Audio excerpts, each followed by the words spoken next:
This was the first time I'd be hunting without him, my father. The weight of his absence was heavy as I parked the truck on the edge of the tree line.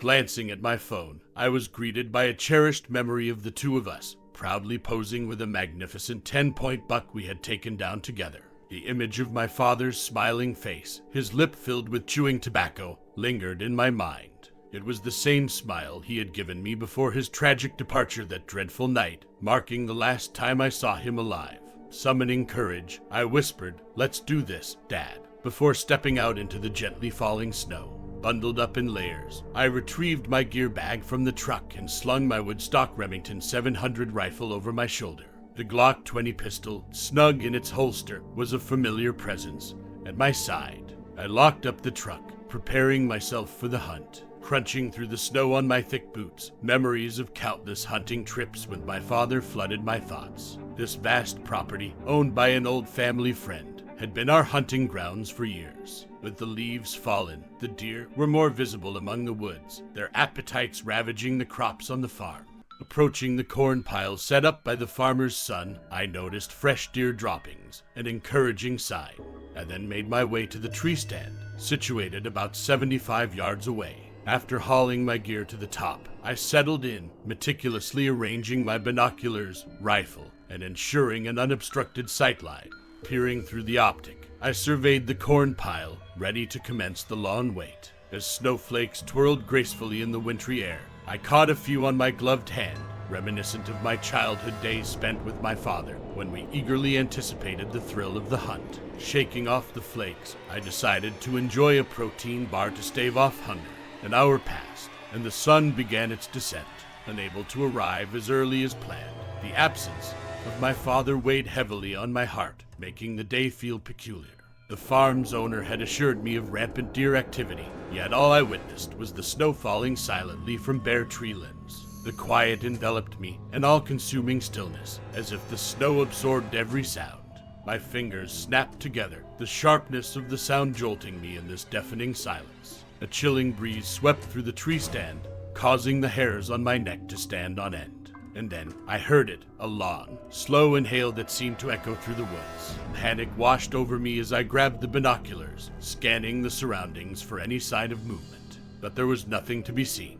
I sighed, attributing it to jitters from my first solo hunt. Retrieving my phone, I sought solace in old pictures of my father and me. It brought a measure of comfort, and I couldn't help but smile at the cherished memories. 5 hours elapsed, and I was on the verge of calling it a day when a deer emerged from the trees, approaching the corn pile. It nibbled on a few kernels before starting to feast. Determination coursed through me as I leaned forward, resting the Remington against my cheek, my finger caressing the trigger. Below the deer's shoulder, I found my aim, and with a whisper, "For you, Dad," I fired.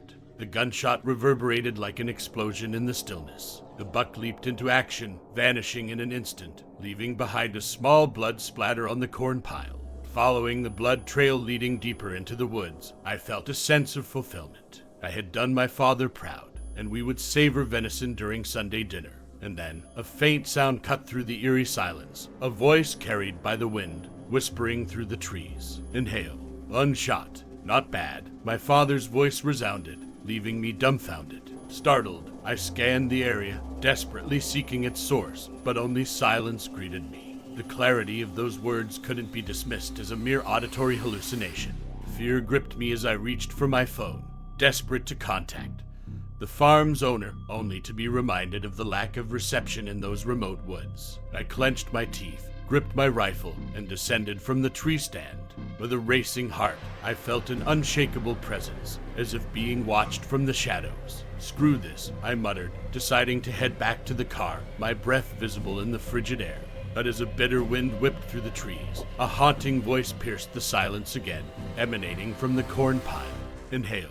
You've got to put him out of his misery." The voice, so familiar, echoed through the darkness. There was no mistaking it. It was my father's voice. I called out, "Dad," but received no response. I stood there, finger trembling on the trigger of my Glock, waiting for a sign, for movement. Minutes ticked by, yet silence prevailed. Frightened yet compelled, I approached the blood-soaked corn pile. The frothy, pinkish blood spatter confirmed the voice's claim. A lung shot. The blood trail beckoned, leading deeper into the woods, away from the familiar trail.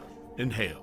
Go get him, the voice urged, its distance making it even more unnerving. Staring up at the darkening sky, aware of the impending nightfall, I knew I should retreat, seek safety. The strain and isolation had taken their toll, and I needed rest. Perhaps returning with companions the next day would yield better results. But my father's smile flashed before my eyes, a reminder of his unwavering dedication to finding a kill, putting it out of its misery. I couldn't let the deer escape. It was my first solo hunt. I couldn't afford to falter. Resolute, I shouldered my rifle and ventured deeper into the woods, tracing the blood trail. With each step, I marked the trees to prevent losing my way in the blizzard. Hours passed, darkness descended, and the biting cold threatened to overcome me. Yet, I pressed on, fueled by my father's spirit and an unyielding determination to honor his legacy. Exhausted and disoriented, I admitted defeat as the blood trail vanished beneath the snow. Staring at the frozen compass, my mind blanked, realizing I was lost. Panic surged through me as I sprinted through the unforgiving snow, driven by a primal urge to survive. And then, a revelation. Fresh hoof tracks materialized in the swirling icy storm. My flashlight illuminated them, countless tracks stretching out before me. It can't be, I whispered, disbelieving. How could it be the same buck? It should have perished long ago. Rustling behind me jolted me to attention. I spun around, gripping my sidearm, only to witness the buck emerging from the icy inferno. His gaze locked with mine, his antlers adorned with fresh snow, a silent presence demanding my attention. Trembling, my arms weak, I aimed at his scarred side, where my gunshot had struck. And then, from the buck's mouth, my father's voice resonated. Go ahead, son. Shoot.